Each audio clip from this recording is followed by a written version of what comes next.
Thank you for joining me to this tech video, Windows edition today. Today we will go over system architecture and some history of computing. Firstly, some history. Windows was first released in 1985 as a DOS shell. Since its release in 1985, it has gone through many iterations since that time. Here's some of the common ones. The Windows 2.03 of 1988, Windows 3.11, 1993, Windows 3 was released in 1990, which started Windows 3.0 X series of Windows, Windows 95, Windows 98, Windows XP, and Windows 10 and 11. Now, they're the most common ones that are used. The most common ones that are used is Windows 10 and Windows 11. All earlier versions prior to those versions are not used anymore. But the most common version of the 90s was Windows 3.1, Windows 95, and Windows 98. Okay, so they're the common ones. Now I'd like to give you an overview. Firstly, an overview, Windows started as a DOS shell extension. From Windows 1.03 to Windows ME, it was MS-DOS shells. DOS was the operating system that ran to early versions of Windows. And it ran on top of DOS. However, it had a separate kernel as well. Windows NT changed it all. When Windows NT changed all that, is that the DOS and Windows DOS kernels is encapsulated in one kernel. With the new architecture, this became the base of past and present releases of Windows, from Windows NT to Windows 11, and so on, all the way to Windows 12. However, all modern versions of Windows are all NT based. However, originally it was not supposed to be Windows NT. It was the scrap OS2. As a successor to MS-DOS, however, ultimately Windows up to this point, to around 1987, Microsoft had Windows 286 and Windows 386. However, OS2 was supposed to be with the then new PS2 machines, and it was yes. Yes, that OS2 was within IBM, and most computers were released with OS2. In 1981, IBM and Microsoft made an agreement with DOS. However, IBM and Microsoft went different ways. Microsoft in the end chose Windows, and because in some specific case it became the dominant operating system. It ran millions of computers around the world. It has the ability to run on Apple Mac computers. However, this is not the case now with the new silicon versions of Mac, because they are now under the new architecture for the Apple Silicon. And no longer those Macs can run Windows natively.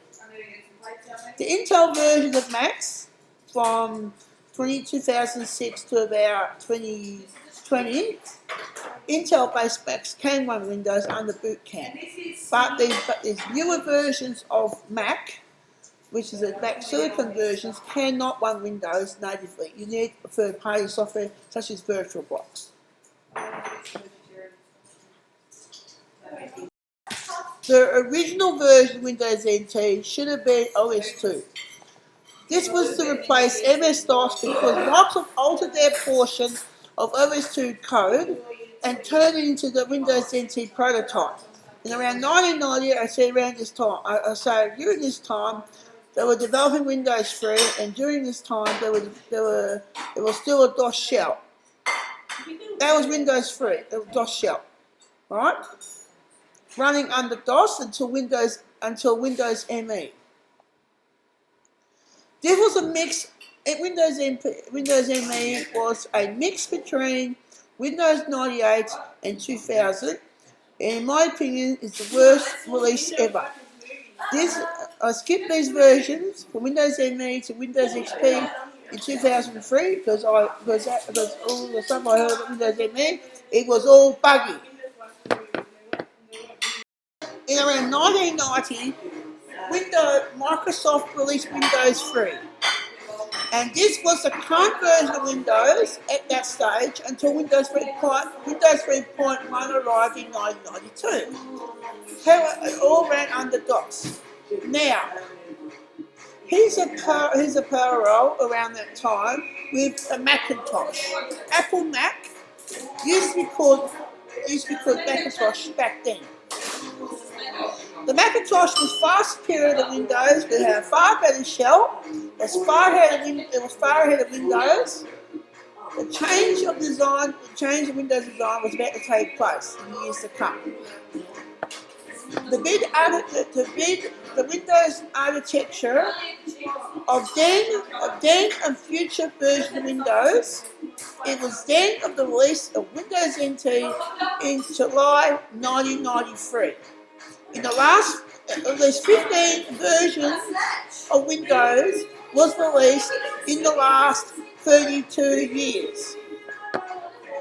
Since the release of Windows NT in 1993. Inside Windows NT is a hybrid kernel opposed to the DOS monolithic kernel. All these kernels take care of the executive functions within the operating system. However, the DOS kernel, the limitations of DOS was plagued into Windows from Windows 3. All the way from Windows 3.1 to the way to Windows ME. DOS kernel in Windows was plaguing Windows with blue on-screen death, which caused the machine run out of resources, and the kernel acted like a liaison between the application and the hardware.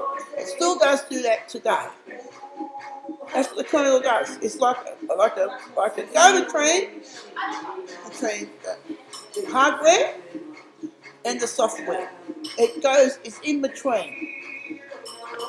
So this is like a liaison between the hardware and the application. Alright? But the limitations of DOS held back Windows performance. The best thing they ever did was switch over from the DOS kernel to the NT kernel. And it's a lot better performance and system protection. Now read it again. Since Windows NT was released in 1993, inside Windows NT is a hybrid kernel, opposed to the DOS monolithic kernel. All these kernels take care of the executive function within the operating system. The limitations of DOS held back Windows performance too, and the DOS-based Windows was plagued by this blue screen of death, which in reality the system ran out of resources. The kernel acted like a liaison between the application such as the browser to the computer hardware. The kernel does the management of the system. There's a lot more to it, and there's a lot to that to the kernel, MCI. It controls the executive functionality inside the system. However, Windows 95 came about in 1995, with today's form basic designs of Windows of today.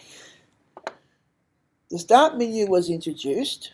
However, the shell can be either graphical, in which most people are accustomed to. The first computer to use this was Xerox Start in about 1976 to 1979, and this machine is what Steve Jobs was demonstrated by Xerox in about 1977 to 1979. The GUI was not fully mainstream until the 1990s because computer microprocessors were not powerful enough to run this type of operating system yet. The problem with Steve Jobs, he was too far ahead of his time, and as the first PCs were at that stage were command line only. This was the case of the Unix operating systems that was used in mainframes. However, Unix formed the basics of Mac OS, which came from Next. This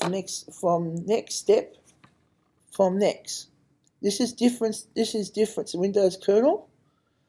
However, all the kernel does was take care of the executive functions of the computer, which is I/O, memory, disk drives, device drivers, the shell, running of the application, and the boot process. There's at least 3 different types of kernels. Of course, there's plenty of us too, but in the purchase of this video, I like to talk about the most common. There's also the DOS kernel, which is called the monolithic kernel. Windows NT, the hybrid kernel. And Apple OSs, which is Unix NXNU. Now in this section, I'm going to talk about the Apple kernel. The question is, how did the Apple Darwin kernel come about? macOS uses Unix NXU kernel. This was developed by Next in 1985. This happened when Steve Jobs was kicked out of Apple Inc., which was then known as Apple Computer Inc. He went on to found NextIT with ex-Apple employees.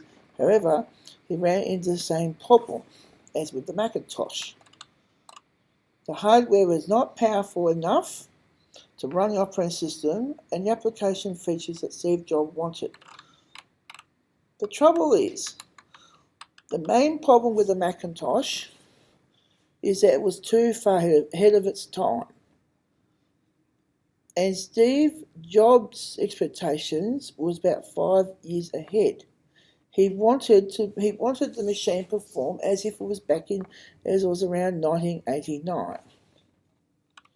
If Steve listened to the board, the machine in 1984 was not just powerful enough. The engineers at Apple told Jobs this as well. The hardware was simply not powerful enough to run the programs that he wanted to run.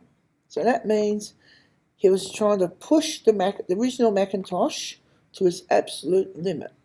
Remember, this Macintosh only had 138 kilobits, 28K, not megs, not gigabits, but kilobytes of RAM. That is below megabytes. Now this is the next portion here. Steve Jobs was too ambitious at the time. The Macintosh today, usually called the Mac today, is a very popular machine used by creators. This video is also recorded on a Mac. I'm using QuickTime Player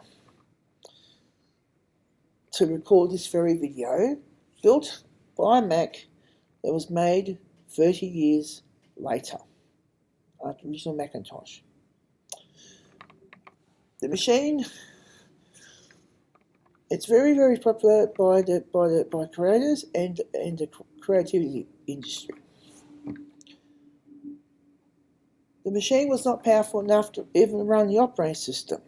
It was so bad that the 512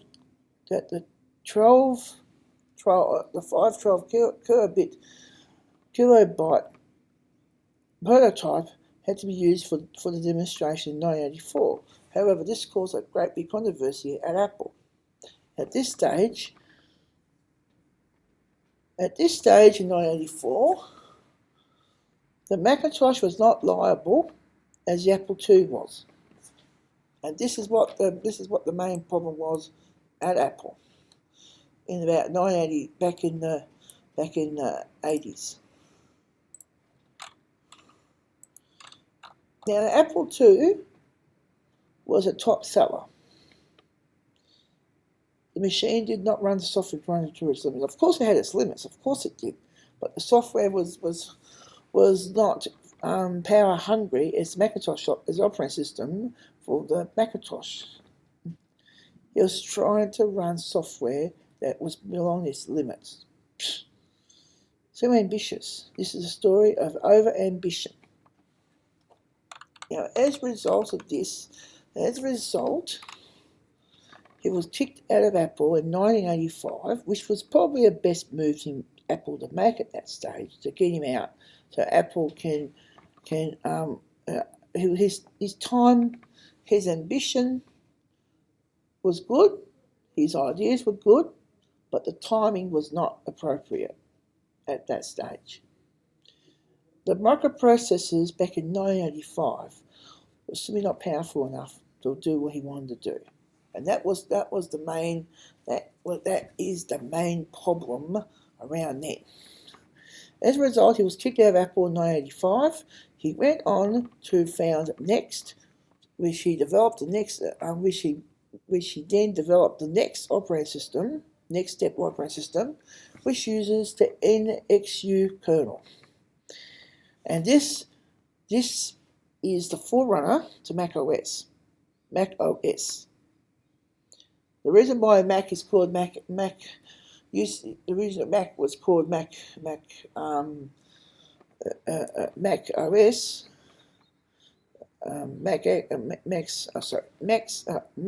OS X is because it was done by the Next Step kernel, which is also called the NXU kernel, and that is why it was called originally. Was why today's Mac OS, the modern Mac OS, was called Mac OS X, which is based on the Darwin kernel. However, he started next to develop the Next Step operating system, which used the NXU kernel. And around 10 years later, he returned the Apple computer from the work he developed from Next. As a result, Apple computer purchases Next.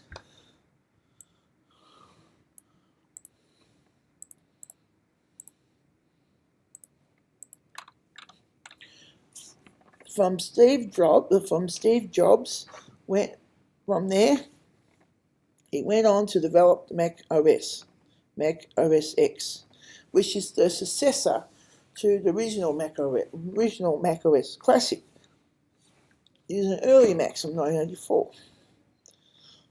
Now, the Mac OS X was based on the Darwin kernel, and Apple retired the old Mac OS, the classic Mac OS, out of this a new generation of Macintosh computer operating system. Use a Mac OS X. Apple and Steve Jobs went on to develop OS, which is used for the. Now, Apple then developed the iPhone. Went on to develop the iPhone. Went on to develop the Apple iPhone, and pretty much, she went on to develop the iPhone.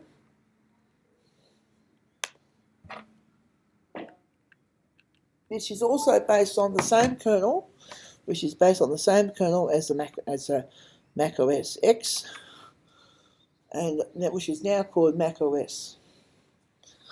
Now, Steve went on. Now, this is back in when Steve returned back in 1996. In 1996, he returned to Apple, and hardware advanced enough to make his ideas more liable. And this is what the main problem was with this. This is what the main problem was with Apple, with him and Apple. The hardware was not mature. The microprocessors back in 1985 wasn't really was not advanced enough for his ideas, and that was the main problem. That was the main issue with there was a main problem with him. So pretty much what you try to run an operating system that was 32-bit, of course, at that stage.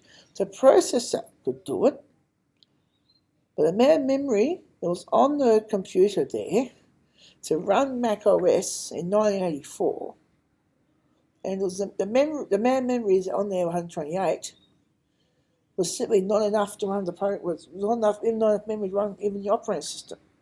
And then you try to run an application, you've got more strife than Ned Kelly with that situation there. So anyhow, let's go to the next portion of the video.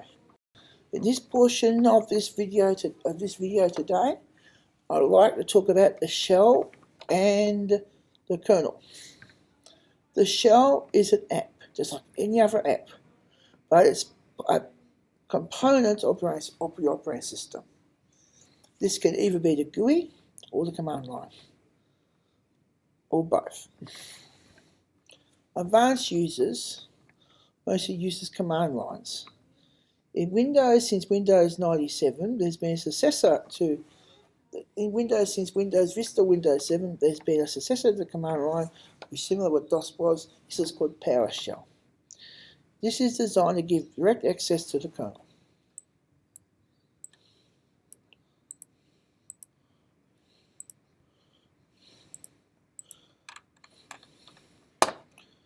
Early microcomputers were based on command line interfaces such as CP/M or DOS or AppleSoft Basic. And in the 80s and the 90s, this was which I see as a golden age of computing. The introduction of the Macintosh and Windows saw the command line as an essential client, which has been supplemented, but which has been succeeded by the graphical user interface. The command line remains accessible as an elective client interface used by system administrators or advanced users for system administration, computer programming, and batch handling. So pretty much the command line is still there. The command line is still there on even on modern computers. The Mac OS has got that as well, and that is under the Terminal app, which gives direct access to the kernel through the command line. That is designed to do. It is designed for advanced users to do advanced things. Now the kernel acts like a liaison between such applications as Microsoft Word, or in my case using this program, such as doing my recording now, QuickTime. macOS acts like a liaison between the hardware and the software and the application. That's all. That's pretty much in a simple terms, and plus with all the other functions that takes care of. On the Windows NT architecture, the most basic layer you have is called the hard drive application layer, HAL. This connects to the hardware. Then you have the kernel, which controls the drives, the virtual memory, and I/O management, always shown in the diagram. It takes care of the system file cache, also takes care of the registry, and it takes care of how Windows is configured.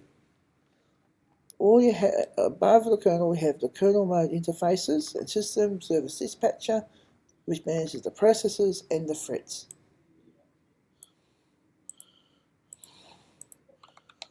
Windows 10 can have Windows 10 or Windows 11, which is the latest version of Windows, can have up to 147 processes running in the background. A file called ntdll.dll It's connected to Win32 application services, such as the print spooler, system support processes, AOSS, which is for the run, which is for which takes care of the session manager, and the LLSS, which is security, which is the Windows security built in, and the session manager. The Windows NT system is a very complex system. Things can go wrong in it too, such as file corruption. And Windows has got built-in utilities to repair it. And that is the end of that is pretty much how now when you shut down Windows, the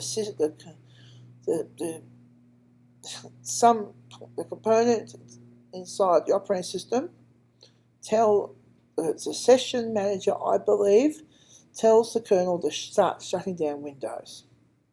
That's how I believe how it works. Now there's also application called the resource manager. This takes you down deep inside the hood into the kernel itself. The kernel file is ntokrnl.exe. Windows cannot start without this file. If this file is deleted, it will trigger a system repair on startup. That's what will happen if you delete that file, or that file gets corrupted. In this portion of the video, I'd like to talk about DOS. DOS had similar functions, but it was extremely simplified. The kernel file was ms-dos.sys. This was the kernel, and io.sys was the input-output. Command.com was the shell, which is the equivalent of Windows, which is actually the command.com was the shell. It was only a command line only. Config.sys configured DOS to run to configure DOS, like to have all the drivers, the drivers for like for example, a CD-ROM drive, and autosec.bat was for TSRs, which is for which was like resident software, like your virus protection software, like vShield or any of those sort of software, all that virus detection software that ran in resident. Your mouse driver also was loaded as a TSR in order to use the mouse for Windows, if the machine was running Windows as well. Because Windows at that stage was like an extension of DOS, and that what gave it the shell. DOS was able to run Windows 3.1. From Windows version 1 to Windows ME, technically, it was like a DOS extension. But after Windows 95, Microsoft decided to make Windows run automatically. And many Windows users prior to that version had Windows run Windows automatically anyway. Some users did that, but some users did, some users didn't. But with Windows 95, that forced users to run Windows automatically. And then when Windows XP came along, that was switched over to the NT architecture. So when Windows NT was not widely used until about Windows XP in about 2001. MS-DOS had a config and autosec.bat. These were used to configure the system. The config.dos is load up the driver, and autosec.bat configure the drivers. Mice use these drivers too, but it was like a TSR. And the mouse driver was like resident memory. And CD-ROM drives use 2 lots of drivers. And that's how it was like back in the DOS days. CD-ROM drives required 2 files to be used in DOS. For example, CD driver.sys and msx.sys. This file was like an extension file for CD-ROM drives. Sound cards were similar too. However, before plug and play was introduced, all hardware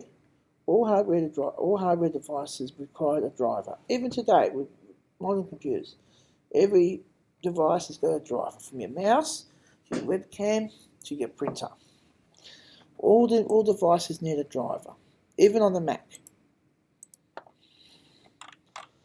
Now I've got a table here, which you can look beside me, like this. Like you go look at on top of there like this. There's the DOS, the config.sys orders it back. This will be the typical configuration on a DOS computer of an early Pentium. Before Windows 95, high MEMS were used as extended memory above 64K. Computers used to have either 4 meg or 8 gigabytes of RAM. For best performance, 16 gig was ideal. By the end of the 1990s, computers almost reached a gigabyte of memory. By the end of the 1990s, hard drives, by the end of the 1990s, reached about at least 2 gigabytes, which is more than triple of the space I had, more than at least 10 times the space that I started with back in '92 with a 20 gigabyte hard disk and 64 kilobytes of memory, that was a decent amount of memory for a computer, for an XT around that time. Any memory lower than that is no good. It was pretty bad.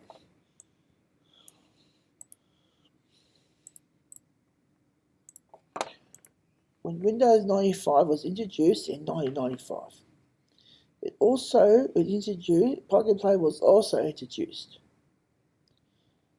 To have all the addresses and DMAs interrupts configured automatically. Prior to this, devices were configured by jumpers, all done manually. Today is still possible, but it's all automatic. If the same devices use the same interrupt, that could also cause a conflict. Plug and play avoids all this, and this has made computers far more easier to configure and set up. I can remember back in my early days, having these problems. It took me about a fortnight to sort these out. MSX and CD-ROM has to match to make it work properly. And it's really open. And at that stage, when CD-ROM first came out, it was very a revolution of multimedia. So anyhow, thank you for watching today's video. Please give it a thumbs up, leave a comment and subscribe. And I'll see you again very soon. And please leave a comment. And the end note is, computers have come a long way since the 1980s. Of course they have. But however, Steve Jobs was more focused on the future of personal computing than the present. And if it wasn't for him and his innovations, we wouldn't have the computer as it is today. Of course, we could have had it because Xerox invented most of the technologies at that stage. But Steve Jobs and Microsoft were very, very good at marketing those products. Anyhow, please leave a comment and subscribe.